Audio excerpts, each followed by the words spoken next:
Hi hello welcome to Rani's cafe சமையல். இன்றைக்கி நம்ம வீடியோவில் காடை பெப்பர் ஃப்ரை தான் பார்க்க போகிறோம். ரொம்ப சிம்பிளாக ஈஸியாக அதே சமயம் ரொம்ப டேஸ்டியாக குயிக்காக எப்படி ரெடி பண்ணுறதுன்னு பார்க்கலாம். வாங்க வீடியோக்கு போகிறதுக்கு முன்னாடி நீங்கள் நம்ம சேனலுக்கு நியூவாக விசிட் பண்ணுறீங்கன்னா மறக்காமல் சப்ஸ்கிரைப் பண்ணிக்கோங்க. கூடவே அந்த பெல் நோட்டிஃபிகேஷனையும் கிளிக் பண்ணி ஆளுங்கிற ஆப்ஷனை ப்ரெஸ் பண்ண மறக்காதீங்க. இதுக்கு இப்போ நான் 4 காடை வாங்கியிருக்கேன். கம்ப்ளீட்டாக நல்லா க்ளீன் பண்ணி வாஷ் பண்ணி எடுத்து வச்சுருக்கேன். ஒரு காடைகளையும் 4 பீஸாக நான் கட் பண்ணி வச்சுருக்கேன். இப்போ ஒரு அரை டேபிள் ஸ்பூன் அளவு மஞ்சப்பொடி சேர்த்து இந்த காடைகளை நல்லா மேரினேட் பண்ணிக்கலாம்.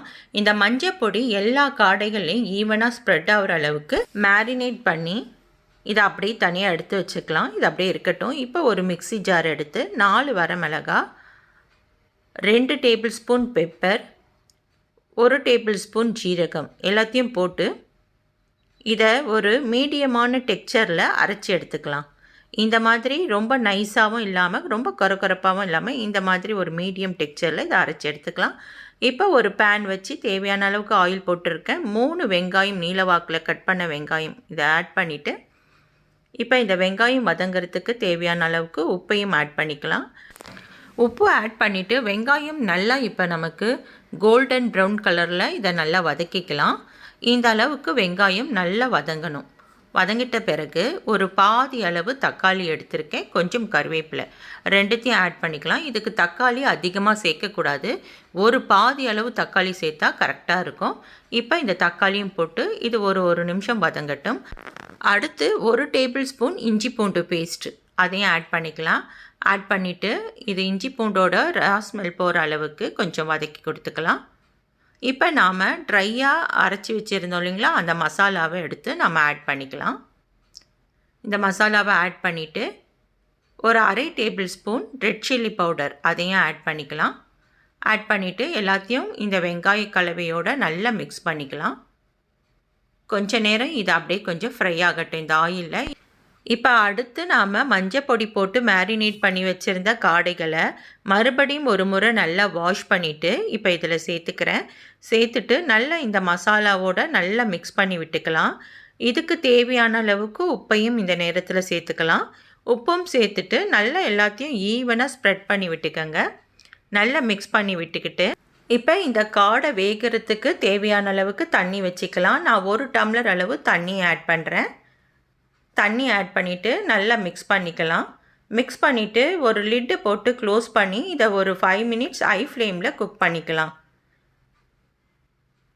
நல்லா ஹை ஃப்ளேமில் குக் பண்ணிவிட்டு இப்போ ஒரு 5 நிமிஷம் கழித்து ஓப்பன் பண்ணி பார்க்கலாம். நம்ம காடை நல்லா குக் ஆகிட்டுருக்கு. ஓப்பன் பண்ணி பார்க்கலாம். இப்போ நாம் கொஞ்சம் இதை அடிப்பிடிக்காமல் இருக்கிறதுக்காக கிளறி விட்டுக்கலாம். இப்போ நம்ம காடைகள் இன்னமும் கொஞ்சம் வேகணும், அதனால் இன்னும் அரை டம்ளர் அளவு தண்ணி நான் ஆட் பண்ணிக்கிறேன். இன்னும் அரை டம்ளர் அளவு தண்ணி ஆட் பண்ணிவிட்டு மறுபடியும் நான் லிட்டு வச்சு க்ளோஸ் பண்ணி ஒரு 3 மினிட்ஸ் நம்ம மறுபடியும் குக் பண்ணிக்கலாம். இப்போ 3 நிமிஷம் நல்லா குக் ஆகிட்டுருக்கு. இப்போ ஓப்பன் பண்ணி பார்க்கலாம்.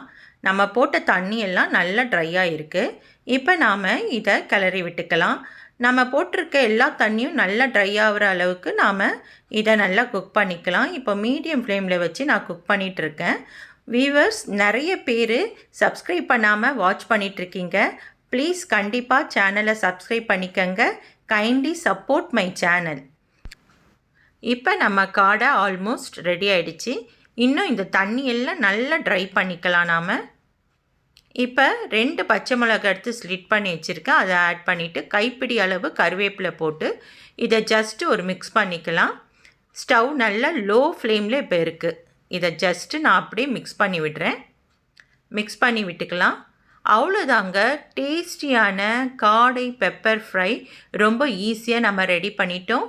நீங்களும் இதே மாதிரி கண்டிப்பாக ட்ரை பண்ணுங்கள். தேங்க்ஸ் ஃபார் வாட்சிங் ராணிஸ் கஃபே சமையல். உங்களுக்கு இந்த வீடியோ பிடிச்சிருந்தா ஒரு லைக் பண்ணிக்கோங்க. இது யூஸ்ஃபுல்லான வீடியோவாக இருந்தால் உங்கள் ஃப்ரெண்ட்ஸ் அண்ட் ரிலேட்டிவ்ஸ்க்கு ஷேர் பண்ணிக்கோங்க. அண்ட் மறக்காமல் ராணிஸ் கஃபே சமையல் சேனலை சப்ஸ்கிரைப் பண்ணிக்கோங்க. கூடவே அந்த பெல் நோட்டிஃபிகேஷனை கிளிக் பண்ணி ஆளுங்கிற ஆப்ஷனை ப்ரெஸ் பண்ண மறக்காதீங்க.